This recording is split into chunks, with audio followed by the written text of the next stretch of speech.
Bon, effectivement, j'allais faire effectivement souligner le fait que M. Gsoum il n'est pas loin de devenir opposant. Donc, marhaba. Peut-être qu'on aura une surprise avant la fin de cette émission, on va dire. Non, mais c'est bien, je salue quand même je salue le fait qu'il ait quand même eu l'objectivité, en tout cas, de souligner les points qui sont négatifs et qui sont constatés par la plupart des Algériens. Et surtout si lui, il part chaque 2 mois, donc il peut quand même constater le décalage entre le discours et la réalité que vivent les Algériens. Et bien sûr, la diaspora algérienne, elle n'est pas en reste. Ceci étant dit, sur la forme, il n'y a pas grand-chose à dire. C'est un président qui est accueilli par Shengreha et sur la forme, encore une fois, c'est un régime qui parle à lui-même. Il parle pas aux Algériens. Hmm. Vous avez les deux chambres. On sait que le Sénat, c'est le tiers présidentiel. Les autres, c'est des partis qui sont à la botte du régime.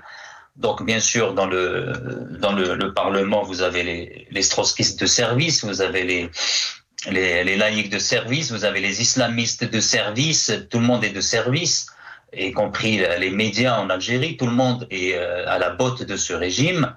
Et l'Algérien, comme d'ailleurs M. Bessoum, va tout de suite voir entre les mots, c'est quand même pas des mots qui sont pris à la légère. Il a parlé de miracle quand même, Monsieur Tebboune.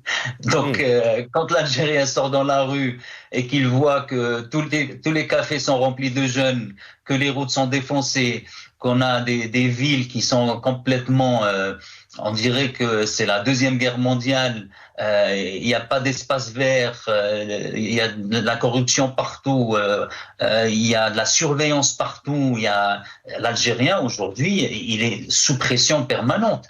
Donc effectivement, sur la forme, encore une fois, c'est un régime militaire qui se parle à lui-même et qui, bien sûr, qui a euh, pris ou du moins comme politique fondamentale le mensonge. C'est comme disait la propagande allemande, dites un mensonge 1000 fois, devient vérité.